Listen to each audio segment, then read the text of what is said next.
Bienvenidos al programa del día de hoy. Vamos a iniciar con una oración.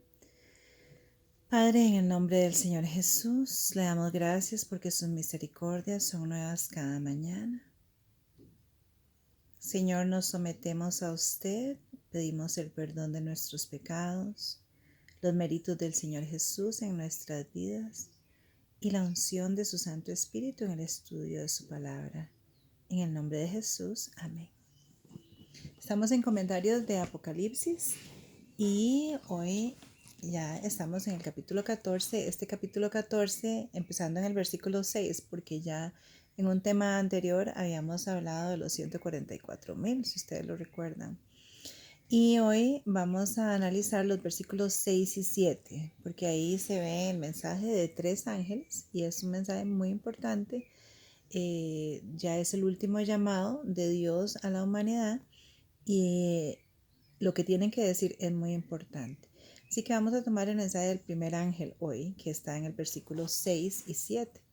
Dice: vi volar por en medio del cielo a otro ángel que tenía el evangelio eterno para predicarlo a los moradores de la tierra, a toda nación, tribu, lengua y pueblo, diciendo a gran voz: temed a Dios y dadle gloria, porque la hora de su juicio ha llegado, y adorad a aquel que hizo el cielo y la tierra, el mar y todas las fuentes de las aguas. Hay dos aspectos muy importantes en este mensaje de Apocalipsis 14, el versículo 6 y 7 de este ángel. Una es: temed a Dios y darle gloria, porque la hora de su juicio ha llegado. Ese es el punto número 1. Y el segundo es: y adorad a aquel que hizo el cielo y la tierra y todas las cosas que en ellas hay. El juicio de Dios ha llegado. El juicio de Dios tiene que ver todo con la ley de Dios. En cualquier lugar que uno vaya, hay leyes en todos los países, y cuando esas leyes son infringidas, entonces se emiten juicios acerca de esas leyes. Y la ley de Dios pues no es una excepción. Vamos a tomar unos momentos para dar un vistazo a la ley de Dios. Romanos 7, 12.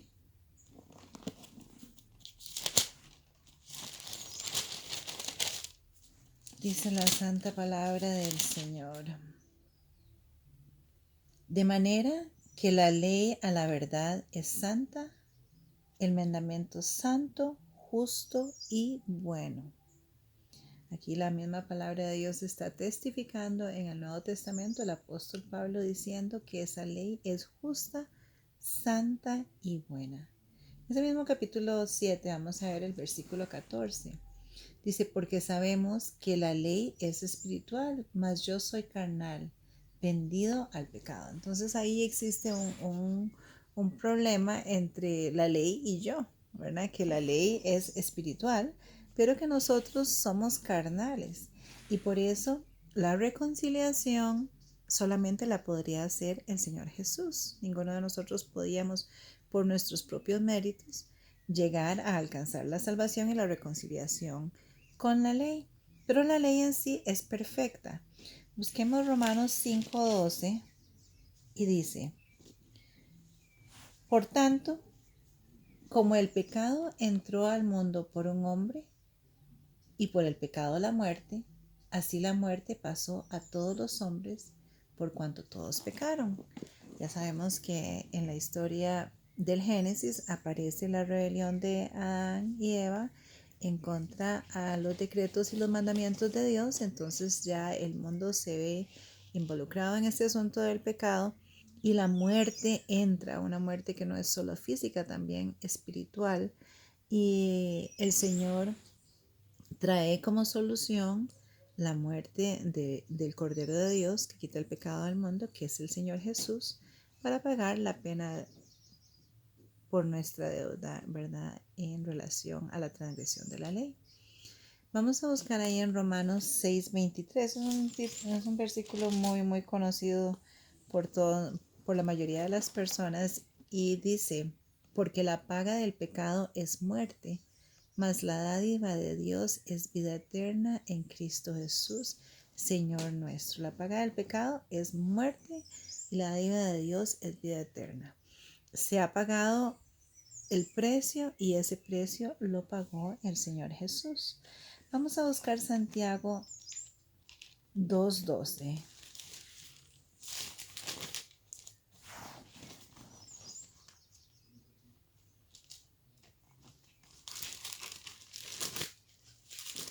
Es bueno que usted también vaya buscando, confirmando todo lo que estamos viendo en su Biblia y marcando, porque así puede tenerlo para estudios más adelante también.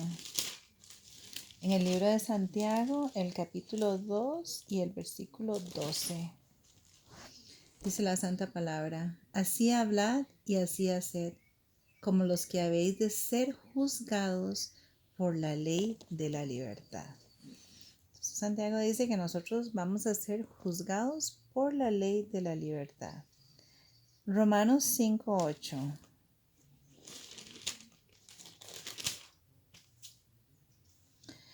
Mas Dios muestra su amor para con nosotros, que aun siendo pecadores, Cristo murió por nosotros. Entonces sí, existía una deuda que nosotros no podíamos pagar, la paga del pecado, la ley demandaba la muerte y el Señor Jesús tomó nuestro lugar para que nosotros pudiésemos llegar a ser salvos. Y este asunto de la ley que estamos viendo es muy importante porque tiene todo que ver con este juicio de Dios que se da, que el primer ángel está anunciando en Apocalipsis 14, perdón. En el santuario que Dios le había dado a Israel, que le dio a Moisés, el cual era un símbolo del santuario celestial, era como una maquetita, ¿verdad? En relación al tamaño del santuario celestial. Todas las medidas, todos los muebles, todo le fue dado a Moisés precisamente desde la mano de Dios y específicamente con todos los detalles porque todo era sumamente importante. Bueno, el santuario, un día vamos a estudiarlo, tenía un atrio y luego tenía una parte interna donde estaba el lugar santo y había otra parte donde estaba el lugar santísimo. Las ceremonias eran alrededor de toda la simbología del santuario, ¿verdad? El cordero que era sacrificado por el pecado de cada individuo y presentado al tabernáculo. Una vez al año pues se hacía la expiación de los pecados que estaban en el santuario. Pero ahí en el lugar santísimo había un velo que dividía, un velo grande, enorme, que dividía al lugar santo del lugar santísimo. Y en el lugar santísimo estaba el arca de la alianza. En esa arca de la alianza, el arca era preciosa, tenía dos querubines, uno contemplando al otro y ambos en posición de adoración hacia abajo, era en oro.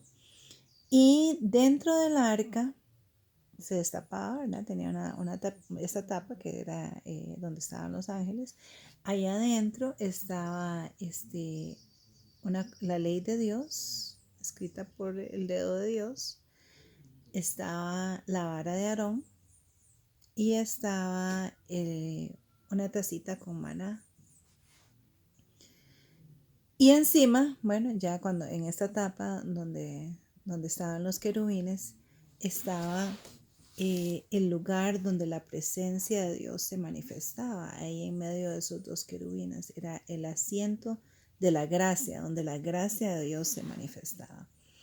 Es importante que podamos ver esto, la ley, la demanda de la ley y la gracia sobre esto.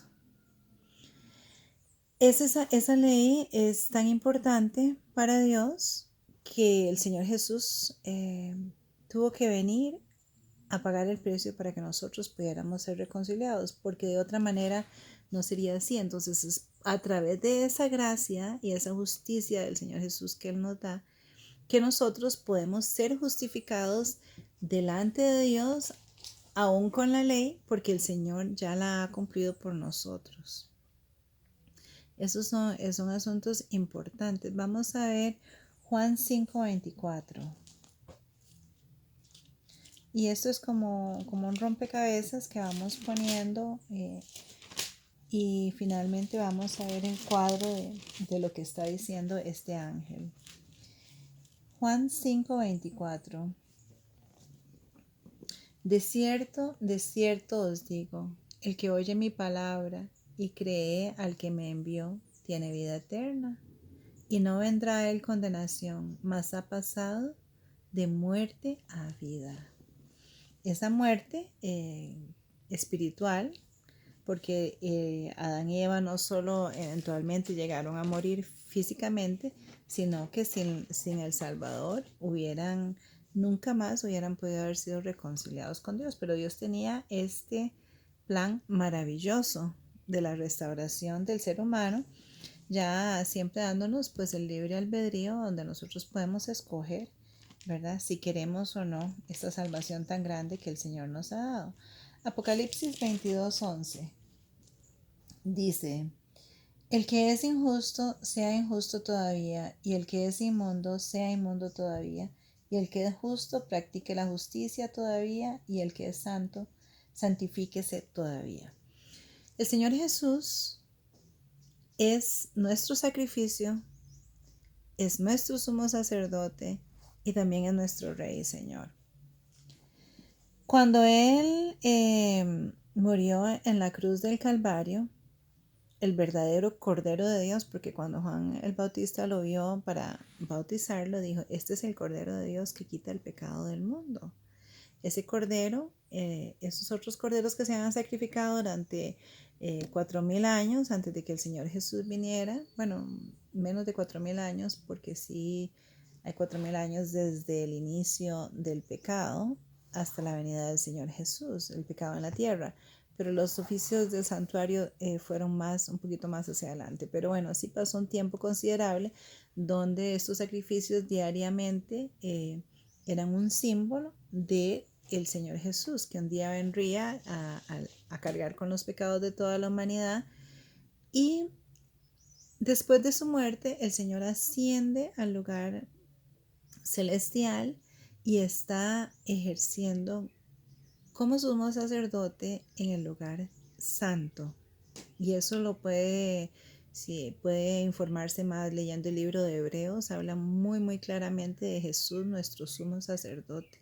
Hoy no tenemos tiempo porque hay mucho, mucho que tenemos que ver, y más bien a veces me pasa que el video se corta y hay que hacerlo en 2 partes. Pero bueno, llegará un momento en que Dios tiene un tiempo para todo. Todavía el tiempo de la gracia está abierto. Pero esta proclamación que nosotros acabamos de leer, donde el Señor Jesús dice que el que es justo sea justo y el que es impío siga siendo impío, eso es cuando ya el Señor Jesús termina el juicio en el lugar santísimo y el tiempo de la gracia se cierra y ya no hay más oportunidad para la salvación, porque ya todos han tenido esa oportunidad de llegar a ser salvos. Y eso está pues pronto en pasar. Veamos otros versículos como lo es Apocalipsis 22:12. Dice: he aquí yo vengo pronto y mi galardón conmigo para recompensar a cada uno según su obra. Cuando el Señor Jesús venga con poder y gran gloria y con todos los santos ángeles con Él, ya el juicio se ha llevado a cabo, porque Él viene a dar a cada uno, o sea, ya está definido la salvación o la perdición de cada persona, de acuerdo a lo que cada persona haya elegido en el tiempo de vida y lo que haya querido hacer con la oportunidad que Dios le ha dado. Así que es importante que tengamos este concepto claro de que el juicio ya ha terminado. Ya cuando el Señor Jesús viene a la tierra, viene ya porque ya las cosas están completamente definidas. Mateo 16:27.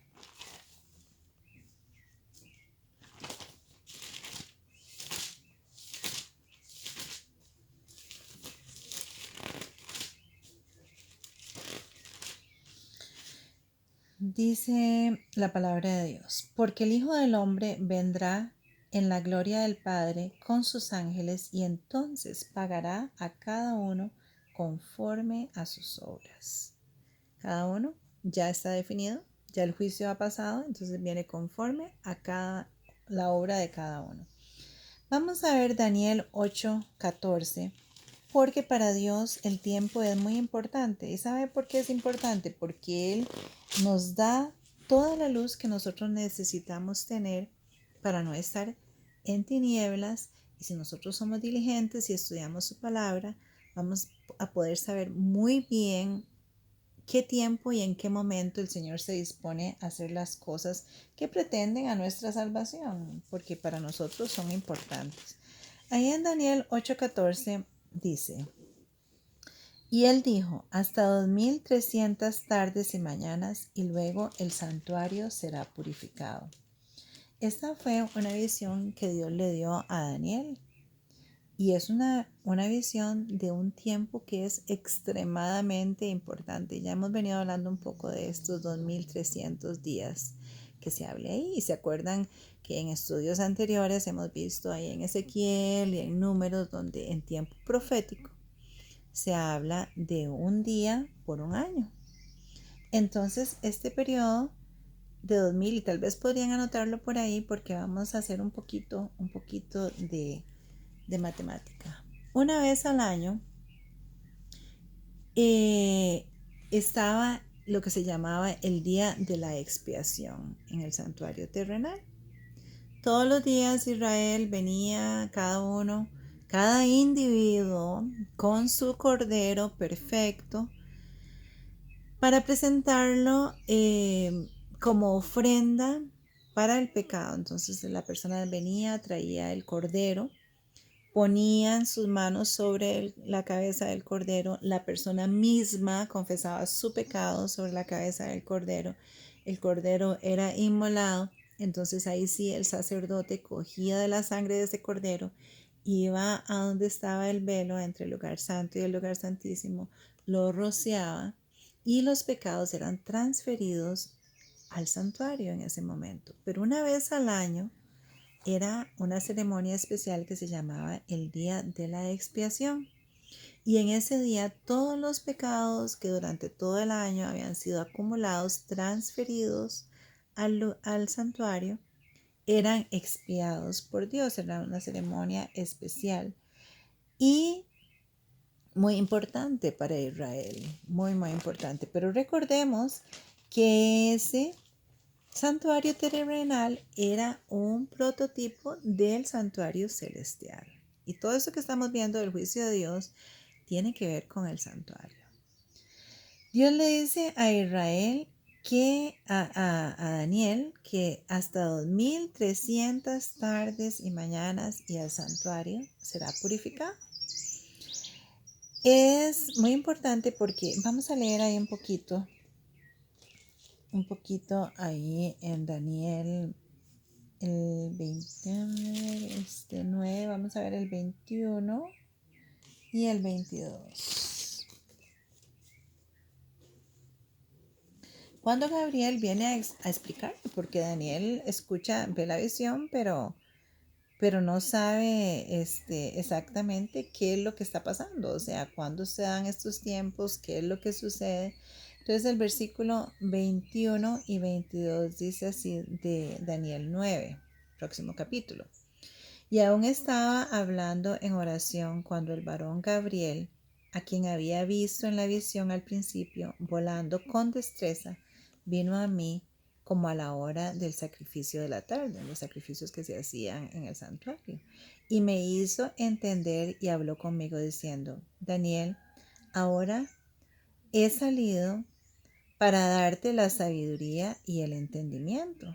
Al principio de tus ruegos fue dada la orden y yo he venido para enseñártela, pues tú eres muy amado. Entiende pues la orden y entiende la visión. Versículo 24.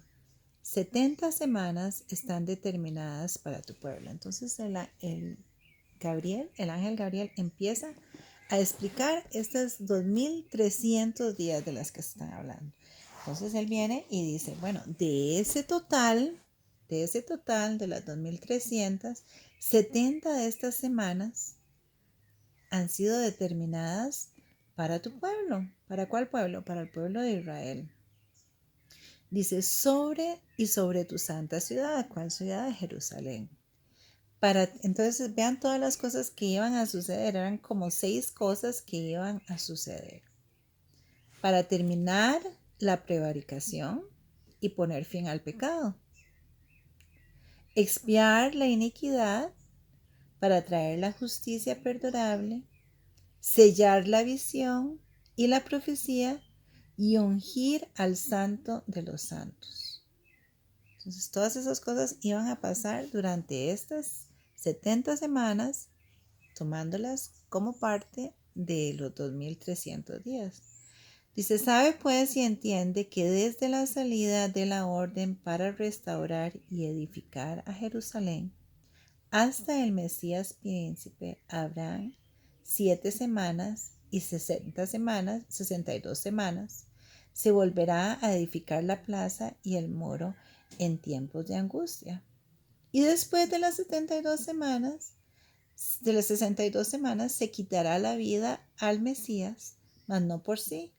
Y el pueblo de un príncipe que ha de venir destruirá la ciudad y el santuario. Y su fin será con inundación y hasta el fin de la guerra durarán las devastaciones. Entonces Gabriel le dice a Daniel, bueno Daniel, de lo que has visto aquí, tenemos 70 semanas que están determinadas para tu pueblo. Recuerden que nosotros ya habíamos visto ese principio del día por un año. En Daniel 9:25 dice, sabe pues y entiende que desde la salida de la orden para restaurar Jerusalén. Y es tan maravilloso como la palabra nos da toda la información que necesitamos. Si nosotros vamos a Esdras 7, 12 y 13, ahí vemos cuándo se da el decreto de la restauración de Jerusalén. Vamos a buscarlo.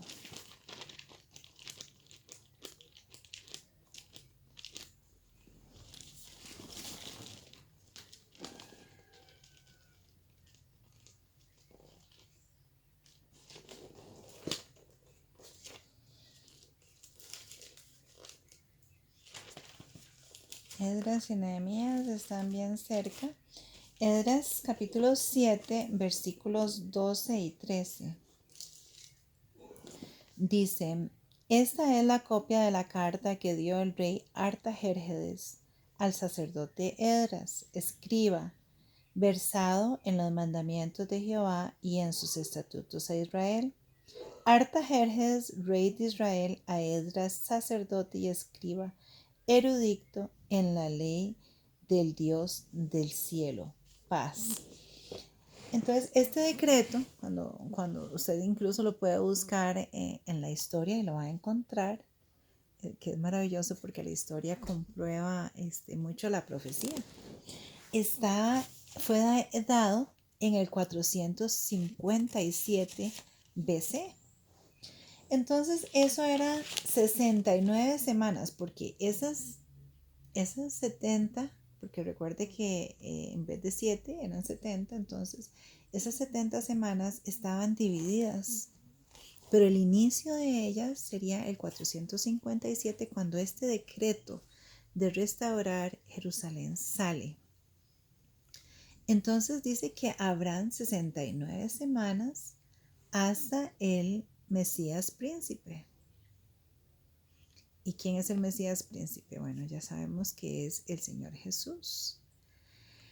Tenemos que multiplicar ahí, ¿verdad? Porque si tenemos 69 semanas y una semana es de 7 días, entonces tenemos que hacer una multiplicación muy sencilla de 7 por 69. Y entonces eso nos va a dar 483. Un número muy importante. A 843, ahora sí le vamos a restar 457 y nos va a dar 27 AD. Acordémonos del 0 también, ¿verdad? Que hay que sumar en esto. Entonces tenemos esas 69 semanas que nos llevarían hasta el Mesías príncipe. Y esa fecha que acabamos de ver, al hacer la resta, nos lleva al 27, que es exactamente al año 27, cuando el Señor Jesús empieza su ministerio aquí en la tierra, como el Mesías, como el Salvador.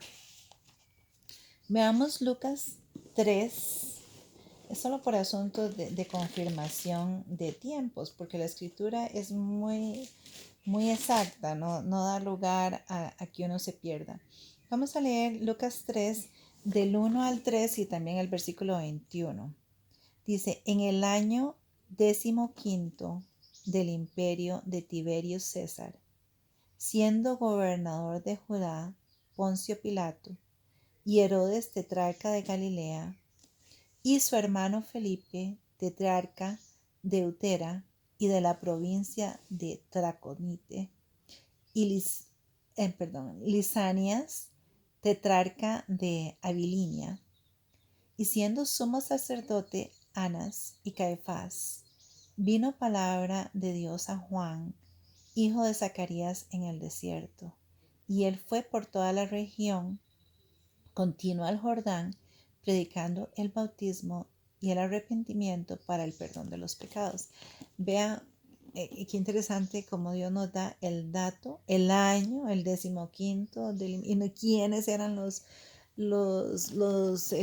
emperadores de ese tiempo, quién incluso eran los sumos sacerdotes, muy específico. Y en el versículo 21 vemos que Juan el Bautista había empezado esta predicación del arrepentimiento. Dice, y aconteció que cuando todo el pueblo se bautizaba, también Jesús fue bautizado, y orando el cielo se abrió.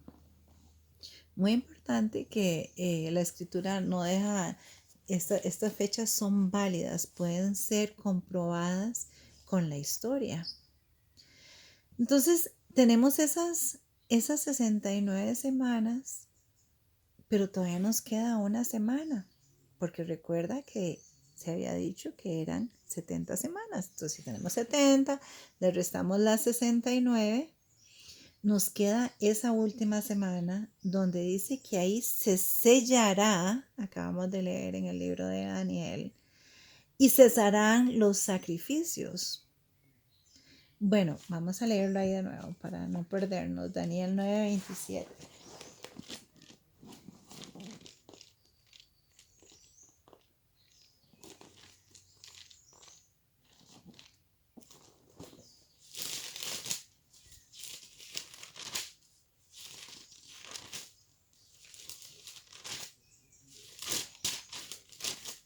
Daniel 9:27 dice: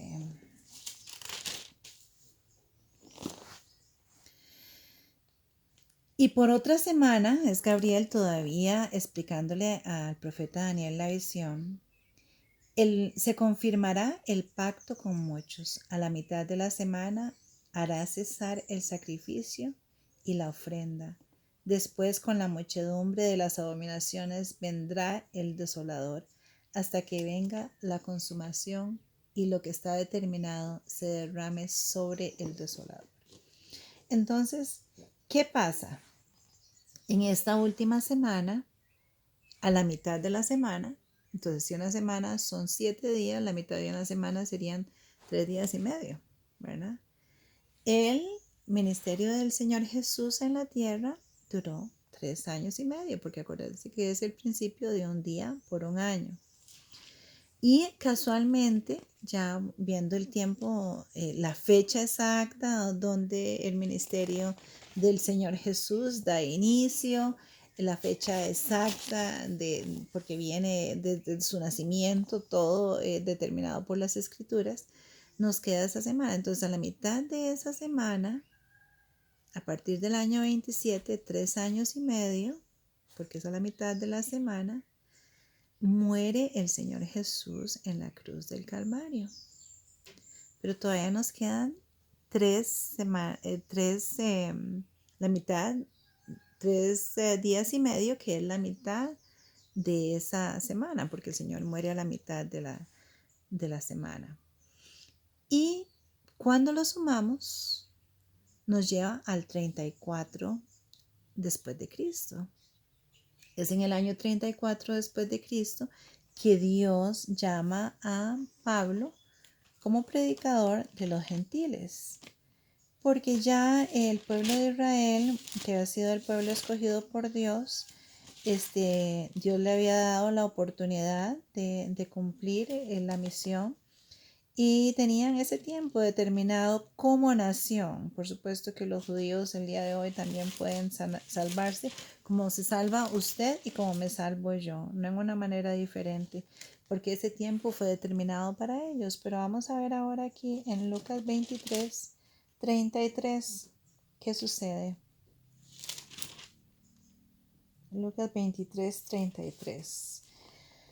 Dice así: levanta también con él a otros 2, y eran malhechores para ser muertos. A ver si me equivoqué en la lectura, porque casualmente lo que quería, bueno, se presta también porque está hablando de la muerte del Señor Jesús, como fue crucificado entre 2 ladrones, pero esa no era la cita que estaba pensando en este momento, sino en el llamado que Dios le hace a Pablo, ¿verdad?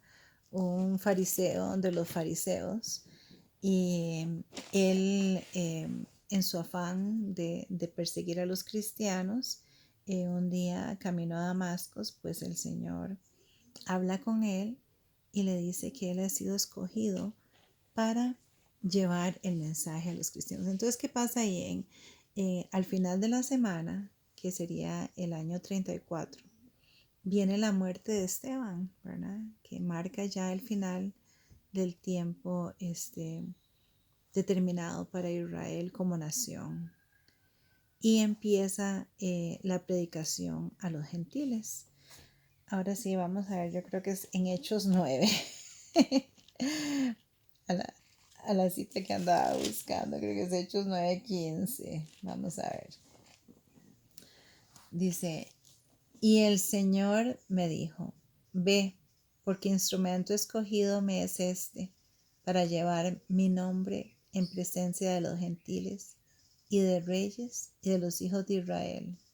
Aquí Dios le estaba hablando a Ananías. Ananías, un hombre de Dios que sabía y había escuchado de la manera terrible